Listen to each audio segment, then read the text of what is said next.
Hello, and welcome to the Love Mia Vita podcast. I'm Jerry DiPiano, CEO of FemPharma.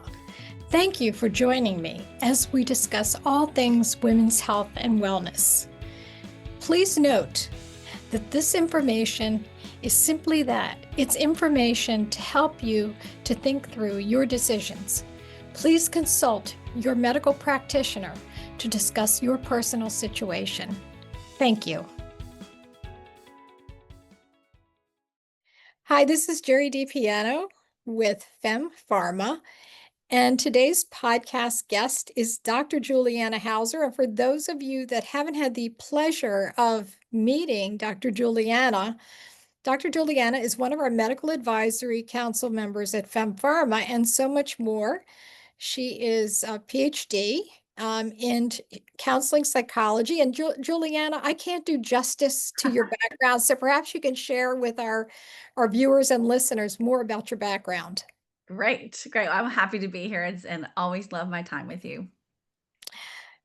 Dr. Juliana, among other things, so she sees patients, she does counseling, she has courses, her flagship course is called Revealed, and now she has written a book, and I had to laugh when I read this, A New Position on Sex, and that's actually our podcast today. We're going to talk about the book.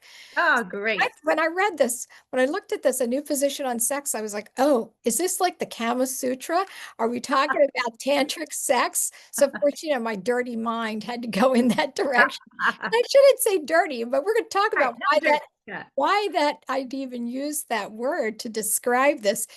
But it's so much more. So first of all, I always love to ask, what inspired you to write this book? So I've been interested in looking at what is sexuality for over 20 years. And I as you said, like I'm a therapist, and I realized in my education I didn't get a lot of information like through my childhood and also through any of my higher degrees. And with that, I thought that how strange that as a therapist, especially when I was getting my training to be a couples therapist, I knew sex would be a huge part of working with couples.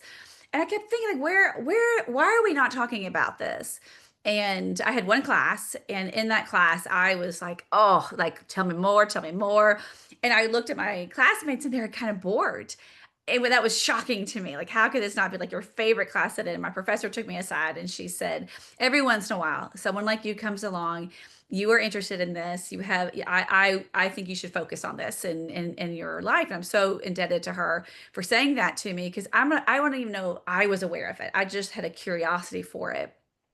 So I started doing my dissertation and made something to do with sexuality. I knew I wanted to do something with sexuality.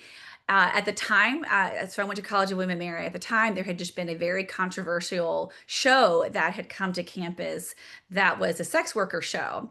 And there was this very big, interesting, we said this earlier, backlash to that. So it was really hard for me to then convince the campus to let me have a topic on sexuality because it was really in the news and it was just, just a hot button. But that made me even more inspired to be looking into this topic. So years ago, so over 20 years ago, I came up with a class. So at the time, it was called Restructuring Female Sexuality.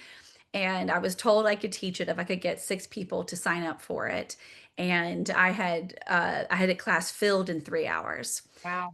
And then I taught it for many years afterwards, and there was always a wait list for it. And I'm still in touch with the majority of my students back from over 20 years ago. And actually one of them works in my company as well. It's just, it's been a really pivotal time. And one of the things that happened with that, in that class in particular, was I had student after student after student say to me, I need to talk about this. And I am changed having heard other people talking about it and risk taking and sharing stories and asking questions. None of us had any of this growing up. And so these were either they were from freshmen to seniors, and they were saying, I wish I'd had this years ago. I wish I'd had this years ago. And then I had this one particular student come to me and said, this shouldn't just be at Women Marry. You need to take this someplace beyond that. And at the time, I was thinking I was going to be a professor for the rest of my life, and I didn't really know what to do with that statement. And as my life transpired, I left the academic life and I went into private practice. And that student's kind of missive said, it came back to me. I was like, I do need to bring this. And so I turned it into a course. And the course was called Revealed, as you said earlier. And I tested it. I worked with people all over the world at every population, every age, and I saw the difference it was making people's life. And I realized not everyone can work with me. There's only one of me, and it can be expensive to work with me. And so I wanted to take what I'd spent 20 years really perfecting and making it into something that was financially accessible to everyone. And I wanted to wait until I knew it was something that anyone could pick up. And no matter what your political background, your age, your race, socioeconomic status, anything outside of sexuality, and then of course including anything within who you are as a sexual being, I wanted them to see themselves or to find that this framework was developed in a way that it could be useful. Because so much of what happens is who we are as sexual beings is that there's a a right way and a wrong way, and no one ever is right, and that is ridiculous. And so, with lack of education and being such a rules oriented topic in our life, I hope what I do with this book is give a framework for people to elevate their knowledge about what sexuality is, and to be inspired to really do a very deep reflection into who you are as a sexual being. So that's why I wrote the book. Wonderful. And you've answered about two or three of my questions for you because one of the things that I was going to ask you is there an ideal individual or person that could benefit by what you wrote? And it sounds like this is a book for everyone and it's apolitical. It doesn't matter what your religious affiliation is, it doesn't matter whether you are a male or a female, because there are lessons here for men as well as women. And it's really And the transgender non-binary community too. I actually one of the things that I did with this book too is I brought it out to people to read and to make sure, especially in the non-binary transgender community, I wanted to have experts in the area to read it to make sure that didn't have any blind spots to bias in my wording or even just my way of examining it. But you're right, for all genders, I wanted this to be really accessible. And as I said, like it's been tested on 18 and above, and I've brought versions of it to middle school as well. it's so important that you say that middle school as well, because we know that what happens in middle school with men and women, or I should say boys and girls, it's inadequate. They get very little in terms of sexuality. Most of it is around reproduction, which is important, but there are some other issues regarding sexuality that aren't discussed that really go to self-esteem, etc., how one defines oneself, how one perceives others in this world, and what it really means to be a sexual being, and also to think about how to preserve one's agency. And you talk about agency a lot. And I think that is something that's really important here, because when we enact agency in the context of sexuality, as you've illustrated time and time again, that is that is really key in maintaining your self-esteem, among other things. So talk about that with me for a moment. Yeah. So starting with with the idea that in our sexual culture, there are so many rules and there's so many fractions and finger pointing of like, this is the right way to be sexual. This is the wrong way to be sexual. And when you have a culture that is in control of information and also setting the values for everybody, but not teaching you how to make decisions for yourself and not teaching you how to know who you are so that you know what you want, and then giving you the freedom to experiment with that, figure that out, or live it. you lose a lot of the self-knowledge, and you start seeing things like sexual assault rise. You see things that people are having a whole lot of trauma associated with who they are as a sexual being. You see a lot of oppression, a lot of violence, and agency.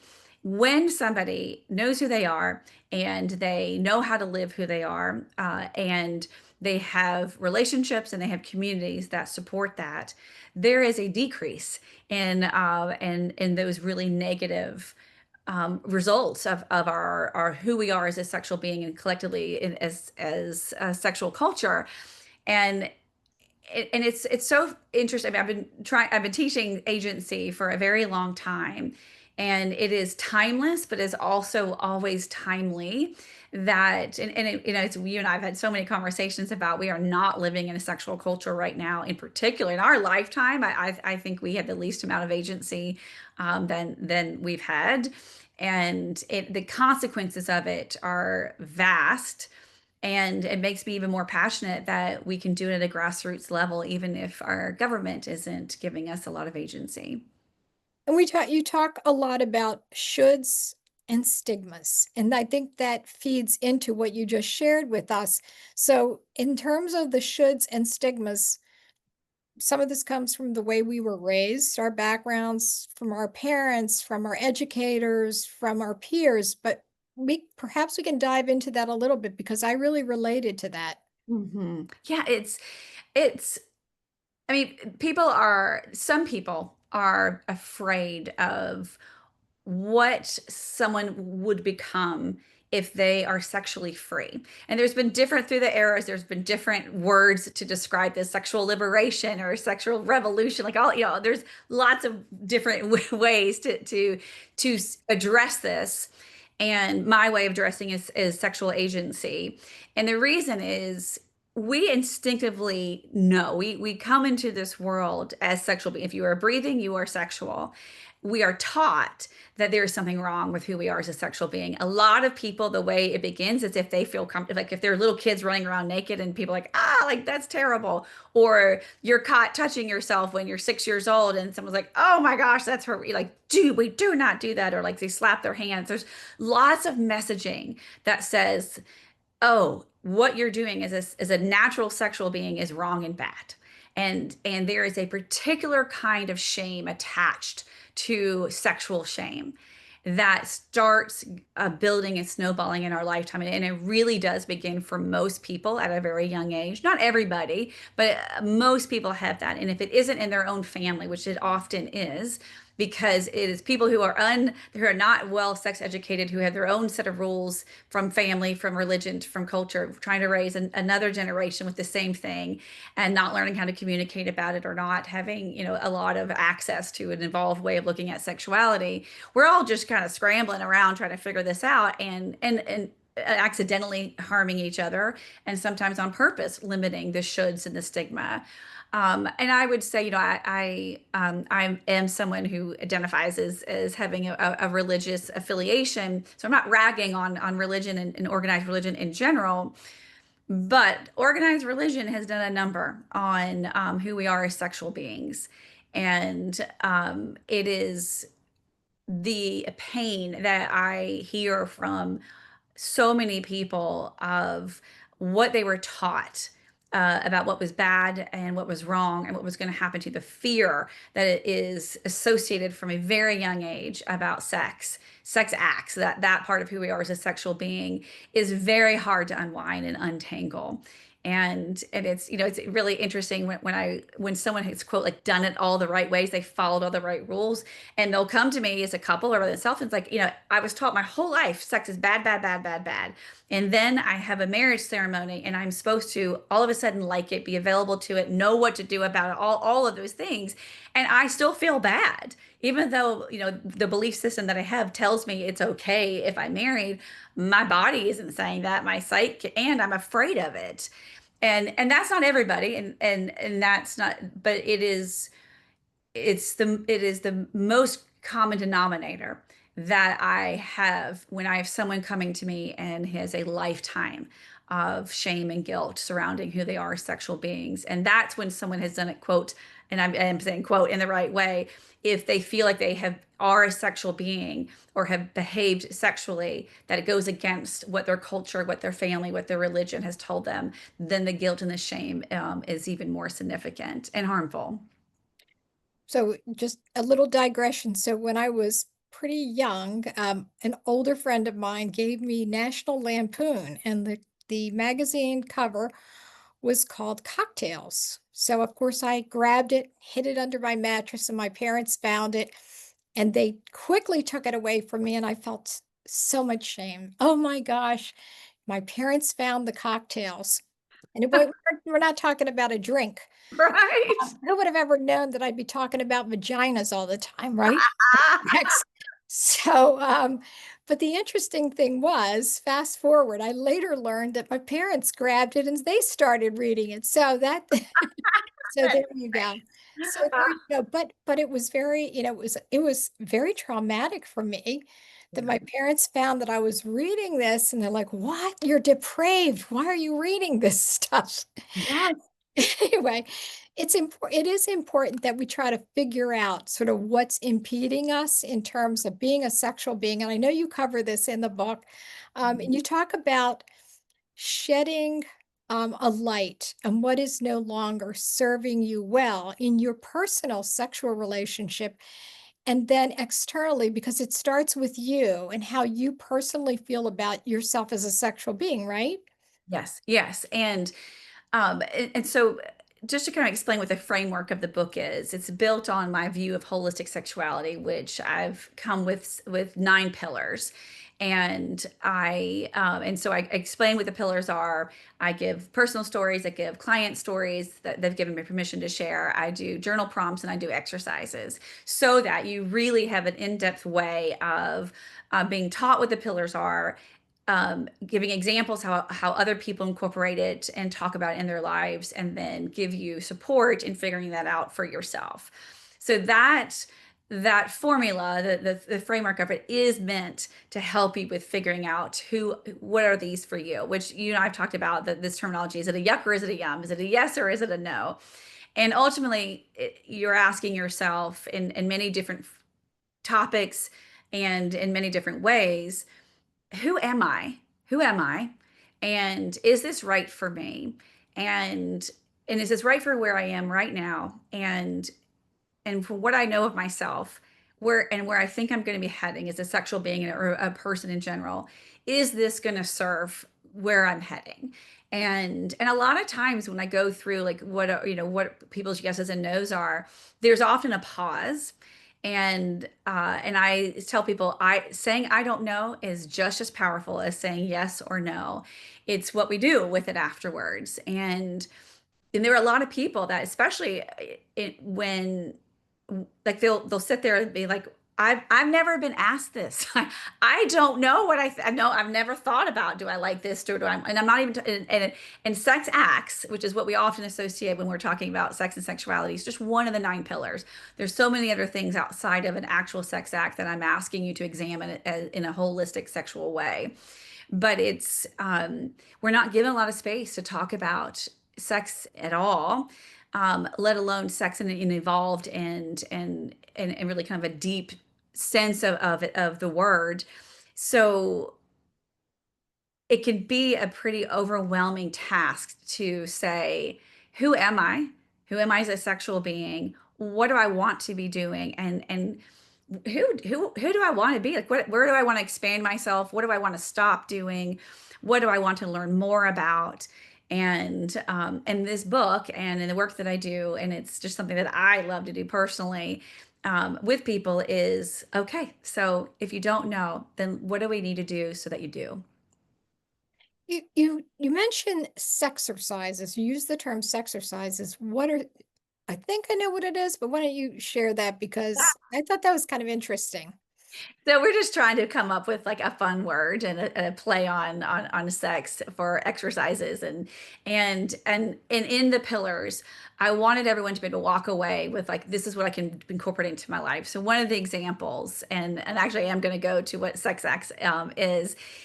is this something called the four quadrant exercise. And you and I have talked about previously that I think is just a really beautiful example of agency, of making a decision. And there's a long list of sex acts, everything from like holding hands to things that you probably have to look up because you don't know what the definition of this word is. And you go through and decide, is this a sex act that I've done before that I want to do again, a sex act that I've done before that I don't want to do again, a sex act that I haven't tried but I'm interested in, or a sex act that I haven't tried that I'm sure I don't want to try. It's just not of interest to me at this, at this point. And you go through every sex act and you put in the quadrant. And it is such a great exercise of making yourself have a choice. It is really interesting the patterns that emerge from your different quadrants. Like some will be fuller than others, some will be really surprising to you where they land. There's often a process of self-judgment. Of people will often say things like, "Wow, I've done a lot," or "Wow, I really haven't done a whole lot," or I'm really risky," or "I'm really vanilla." And we talk about that, like why are we putting those? You were talking about using the word dirty earlier. It's like we put so many words, so many judgments and values onto who we sound like as a sexual being. The most common question I'm asked is this normal? And when you're looking at a different way of looking at your sexual history like this, as well as trying to make decisions about your future sexual self, it is an absolute exercise in what do I think about this? Not only like who am I, but what do I think about this? What do I think about myself? What do I think about what I want to be? And then what do I think about sexuality in general? What feels right and wrong for me? And in this exercise is what I'm asking for people to do is I'm asking you to put action behind the thinking. So I ask you to think, I ask you to take in the content, I ask you to pay attention to what you think of the stories that I'm sharing. And then I give you journal prompts to do some self-reflection. And then this exercises are like, okay, let's put action to it. Let's see, let's make some movement in this area. Do you do this solo and then with a partner? How do you approach that? For the four quadrant exercise or just in general? Yeah. So the four quadrant, you can do it if you're single, and you can do it by yourself if you're in a relationship, and then you can do it with your partner. And if you do it with your partner, I always prefer that you do it separately, and that you don't do it even in the same room. That you don't you sink into it. You're already going to be dealing with your own self-judgment. You don't want to add the fear of editing yourself for thinking what your partner may think of it. And then I like to talk about how you can create a safe container to share with your partner what is, because it's a big act of risk and vulnerability to share with somebody, even. And I have actually found this, that for people who are in a longer term relationship, it often feels more vulnerable to do this exercise than for people who are newer in a relationship, because they assume they know everything about their partner because they've been together so long, or they think they know and can predict what the yeses and nos would be about their future sex acts, and they're not always right. And I have found that sometimes longer term couples get out of the habit of being sexually communicative and have left out stories, maybe not on purpose, but it didn't get brought up then, and it never was revisited, or it doesn't feel, quote, right to talk about some sexual history that didn't involve your partner, if there is any, at this point in the marriage. And so there are things that, or you forget things.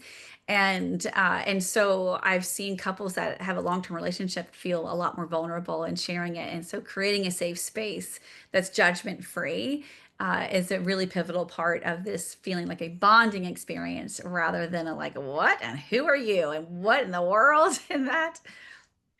Sounds like you could have a lot of fun with that too, especially if you prefer not to do certain things with with the one you're with, love the one you're with, right? But maybe not the same way you loved somebody else that you were with, Right. right?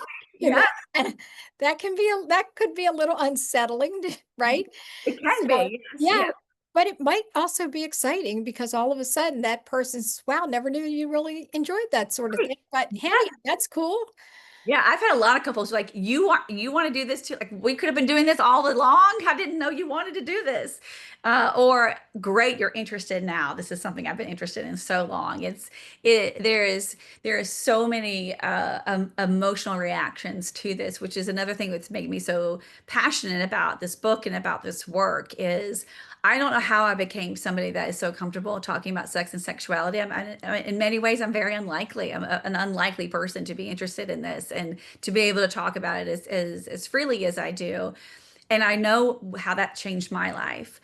And so I really want to be able to give this to other people so that they can be free and free from the past stuff of their history or the values that have been put upon them, and also open to a new path ahead. This book isn't about turning you into somebody that's going to be a sex expert. I don't give sex tips in it. That is not what this is about. There are other books that are doing that. And I'm not saying that you need to be sexually active, or having more sex. That's not the goal of this book. The goal of this book is for you to finish it and know who you are as a sexual being and to feel good about the choices you're making, and to know that you're a sexual being, whether you are in a relationship, whether you're sexually active or you're not. We are all sexual by our birthright. And I think that is it is a gift and it is a responsibility. So, based upon what I'm hearing from you, this is really about your self-development, giving yourself some grace, understanding that you have some grit. So maybe you've overcome some of what you just shared with us. And but really it's a book about self-development in the context of your sexuality and the fact that we are all sexual beings, which can be very liberating for you if you've never had this opportunity. And let's face it, for most of us, we really haven't had this sort of opportunity. We joke, you talked about the sexual liberation, and for folks that are a little older, a little generation older, it was sex, drugs. I don't not prescribing or not recommending drugs, but you get the sex, drugs, and rock and roll thing, which really was about becoming sexually liberated with the advent of the birth control pill, etc. It's much more than that. It really is much more than that. And it really is about you as an individual, as a being, from what I'm gathering. Am I Mhm. correct? Yes, yeah, and the way I like to phrase it, and thank you for picking up on that, is sexuality is the final frontier of self-development. And the reason why I make that statement is that I obviously as a therapist, a lot of my work is about helping people learn who they are. And when I do speaking events and especially when I'm at like health and wellness events, sexuality is either not on the topic or I'm the only person there that is speaking about it because people bifurcate sexuality as a part of our overall health and wellness. And wellness and fertility is actually one of the pillars as well because that's such a pivotal part of things. But I also think that it is we because who we are as sexual beings it's such a confounding, convoluted, value laden, emotionally full topic that we don't have a lot of words about, that we don't have a lot of spaces to be safe in, that it is politicized and weaponized, that there's is just a hotbed of awfulness in a lot of ways. That everyone's like, you know what? Just not going to go there. I'm not going to worry about it. It's not worth it. And the consequences of not knowing who you are as a sexual being and not using who you are as a sexual being as a way to get to know the core of who you are and the truth of who you are really significant. And not understanding the link between our sexuality and our creativity, our sexuality and our vitality. Again, not saying being sexually active is has to be a part of it, but knowing what our sexuality actually means. And to me, the definition of sexuality is the experience and expression of our biologic, our social, and our spiritual sense of ourselves, all combined into one. And for, since we've been humans, we've been trying to figure out what sex means and why it feels like it means more to us than procreation. Why do humans have a pleasure aspect of sex? If it was meant to be, and if it was just only to help our species continue, then there wouldn't be so much added onto it. And there are things like there's a lot I could go through to explain like why we've always had this fight, but one of them that I think is also really interesting is the evolution of the concept of virginity and the way that we have made it be something like you are giving something of yourself away, or the wording that we talk about that there is like a spiritual union when you are sexually connected with somebody. That kind of verbiage, although it's been used as a weapon against sex and against people who are doing that or not believing in it, it still starts from a place of knowing that there is something deeper at hand here, that there is some kind of energy exchange, there is some kind of otherness to sexual connection with ourselves or with somebody else that is important. And unfortunately, it has just been shrouded with secrecy and rules that prevent us from really being sexually expressive and letting us have an enormous variety of what that means to be a sexual person. This is such an incredible book. I cannot wait to read it from cover to cover. And it's a perfect time. It is a pivotal time for the launch. And I believe the launch is September 23rd. Yes, it is. Yes. So for those of you that are listening, make sure that you check out your bookstores and wherever you buy your books for Dr. Juliana's book, A New Position on Sex. And as I said, it's a great time. It's a pivotal time for Mhm. us all to be reading a book like this because it really starts with us.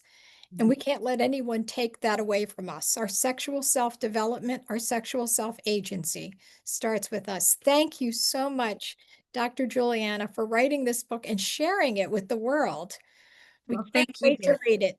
And you have always been somebody that hasn't shied away from the topic, and I'm so grateful for that. And you are such a champion of our sexual rights as well. And I thank you for that. It's my pleasure. Great. And thank you for listening and thank you for joining me on the Love Mia Vita podcast. Thank you for joining us on the Love Mia Vita podcast. Love Mia Vita means love my life, and that is a mantra we should all live by. Please like and subscribe wherever you get your podcasts and check out our website at fempharma.com. Remember to live well and love Mia Vita.